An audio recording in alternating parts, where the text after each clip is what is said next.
Lagyan na natin ang unang gata, guys. Yan yung gata. Kasi po, inano ko na. Ang ginawa ko na is pinakuluan ko na po ang kamuting kahoy. Isunod natin ang ating mahiwagang mga ricado. Ayan. Sama na natin yung sili. Mas masarap. Ayan. Ang nilalahok natin dito is hindi tinapa, hindi din tuyo. Kung hindi, ang ilalahok po natin dyan ay mga shell ng kabibi. Pabusahin natin ng konti yung gata para mas okay. Yan, medyo na ano na yung gata. So, isunod natin yung kabibi. Ito yung ating kabibi. Ayan. Ituin na natin ang una. Kasi yung dahon ng talbos ng balinghoy ay niluto ko na po kanina. Ayan. Ganyan po talaga yung kulay niya. Pagpasensyahan nyo na. Ganyan po talaga ang kulay niya. Ayan. Fresh na fresh po yan. Ang galing po mismo yan sa dagat. At ako po ang nanghuli. Kung malalaman, makikita nyo yung mga post ko sa Facebook, sa Reels. Yan po ang mga aking nahuli. Nung nasa province pa po ako. So, ayan yung ilalahok natin. Haluin natin ng ano lang. Tapos, susunod natin yung talbos ng balinghoy. So, konting kulo lang, ilalahok natin na yung talbos ng balinghoy. Ayan, kumukulo na. So, ito ang talbos balinghoy natin. Pinakuluan ko na po ito. Ilagay na natin. Sa probinsya, ganyan yung mga pagluluto pag wala kang panglagay, pambangot. Yan yung nilalagay. So, ito yung purpose ko dito.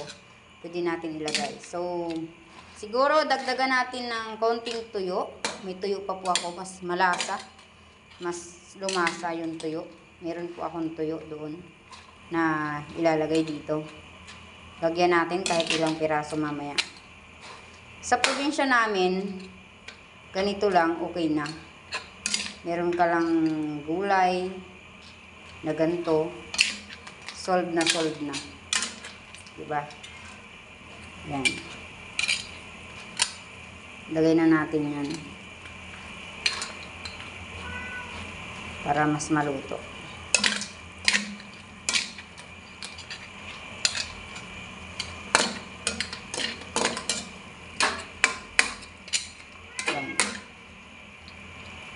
Siyempre, hindi mawawala ang ating magic sarap. Siyempre, magic sarap tayo, guys. Magic sarap.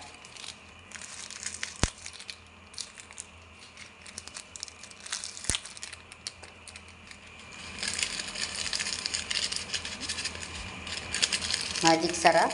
Hindi ko ubusin yung magic sarap. Halos konti lang ng magic sarap ang gagawin natin o lalagay natin. Yan. Siyempre, isusunod natin ang asin. Konting asin. Yan. Natin para mas umano yung lasa. Haluin natin.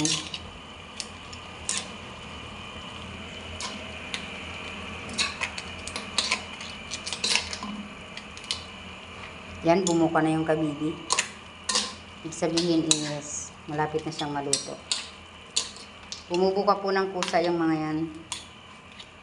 So, mamaya natin tikman. Kung po pwede na. Mas okay na pinakuluan na muna natin yung talbos ng kamote para iwas tayo siyempre sa matagal na pagluluto. Ayan. Shout out sa mga Bicolano dyan. Ayan. Mga Tagkawayan, Quezon. At shout out sa mga followers ko na talagang sumusubaybay. Thank you so much, guys. Ayan. Lutong probinsya tayo.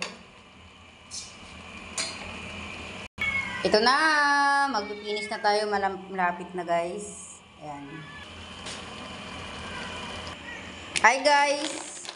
Lalahukan natin siya ng ganitong dilis. Diba?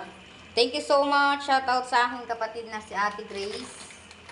From Tagkawayan, Quezon, ang ating dilis. So, okay na yan.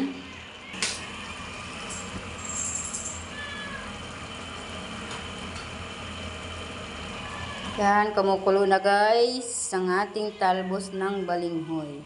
Pasensyaan nyo na kasi maingay ang aking mga pusikat. Thank you so much. So, finish na yan. Kaunting kulo na lang guys. Kunting kulo.